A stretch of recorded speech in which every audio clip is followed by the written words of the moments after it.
I'm sorry, what? I know some of you get a bit nervous when you see grammatical terms because you feel that it's a different language altogether. But in fact, knowing the right grammatical terms helps you understand the language and makes it simpler in the long run. So we're going to have a look at prepositions. There's nothing to worry about. In fact, I'm not going to spend a long time explaining because that's what they are. They are words that specify the position of something or someone. For example, in, on, at. That's all it is. So really nothing to worry about. Now we're going to have a look at them in French. And for that, we need to ask ourselves one question. Voici un lapin. Voici un chapeau. Où est le lapin? Le lapin est sur le chapeau. Le lapin est sous le chapeau. Le lapin est dans le chapeau. Le lapin est devant le chapeau. Le lapin est derrière le chapeau. Le lapin est entre les chapeaux, between the hats. Or we might want to say between something and something. Therefore, we would use et. Le lapin est entre le chapeau et la porte, for example.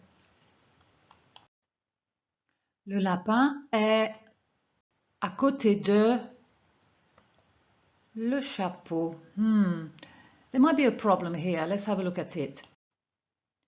So we've got à côté de and this little two-letter word de. We know it can cause problems, but let's remind ourselves what these problems are. So we see that, of course, the word chapeau is masculine, le chapeau, the hat, masculine. Remember what needs to happen? If I put de before the le, it doesn't exist. We can't say de le in French. And we should say, I hope you remember, du chapeau. The same goes with les chapeaux. If there were more than one hats, we have to say de les chapeaux, which is incorrect. And we are going to put des chapeaux. And remember that, fortunately, for the feminine form, la, or the form where you've got an H or a vowel as a first letter, there's no change. We leave the de and the article together as they are. Le lapin est en face de. Here's another one that requires the little word de, and exactly the same way as à côté de, we're going to have en face du chapeau, en face des chapeaux. And again, the other forms do not change. So a little recap on prepositions.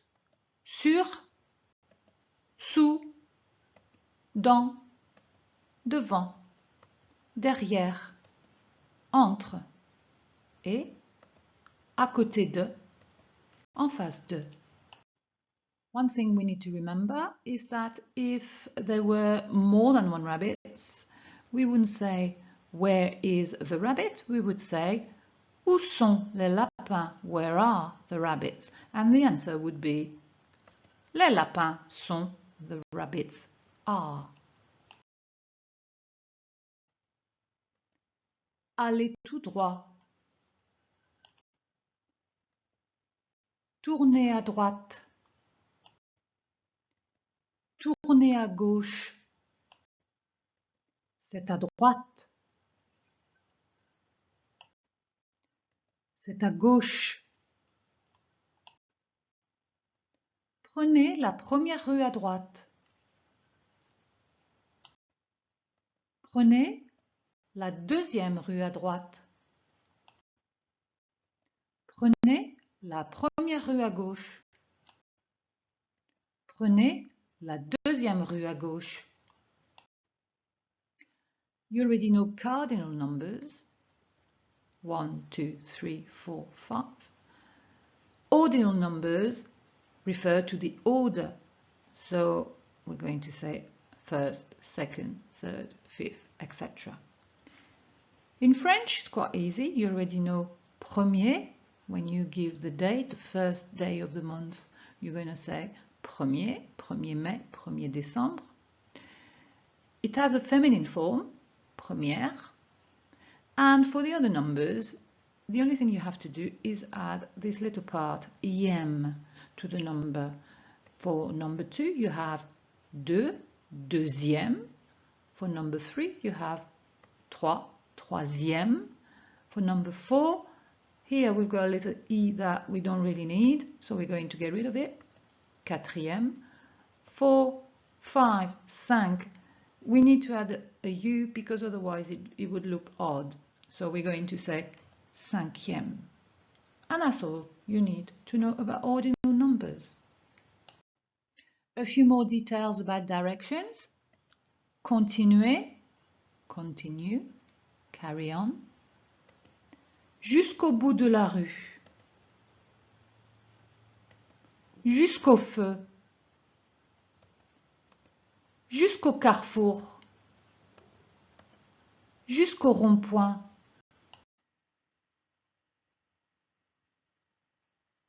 Now, before we move on and try to put in practice what we've learned about directions, let's remind ourselves a few places in town that we've learned in the previous lesson. L'hôtel, l'office de tourisme, la poste, le musée, les magasins, le commissariat, le parc, la gare. I would suggest practicing with directions before you complete this task, but once you are confident that you know your directions fairly well, this is what you will have to do. On this map, there are places with letters, and what I'm going to do is give you directions to these places. You will need to find out from the directions I've given you which place is being mentioned. Note that your position at the beginning of the game or the activity is at the bottom where you've got the red pointer where it says Vous êtes ici. You are here. At the end of the directions, you will have 3 seconds to jot down perhaps the letter of the place you think has been mentioned. Vous êtes prêts? C'est parti. Allez tout droit. Prenez la deuxième rue à droite et c'est à gauche.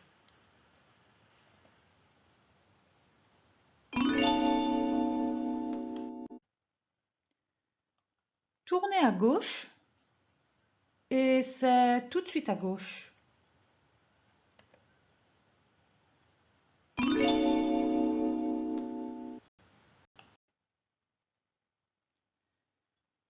Prenez la première rue à droite, continuez jusqu'au rond-point et c'est à gauche, à côté des magasins.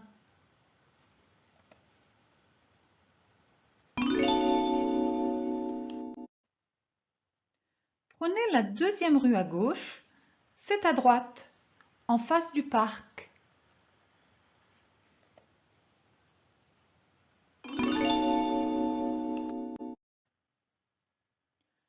Allez tout droit jusqu'au feu, tournez à gauche et c'est sur votre gauche.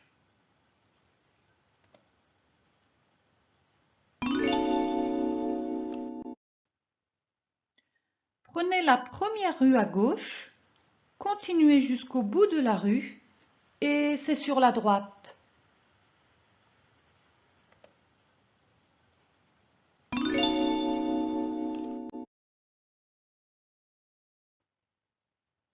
Félicitations, you've completed lesson 8.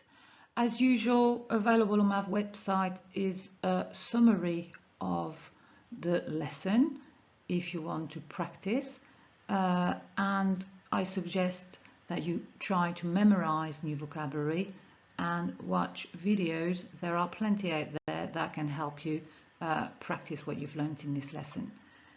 But for now, au revoir et à bientôt for lesson number 9.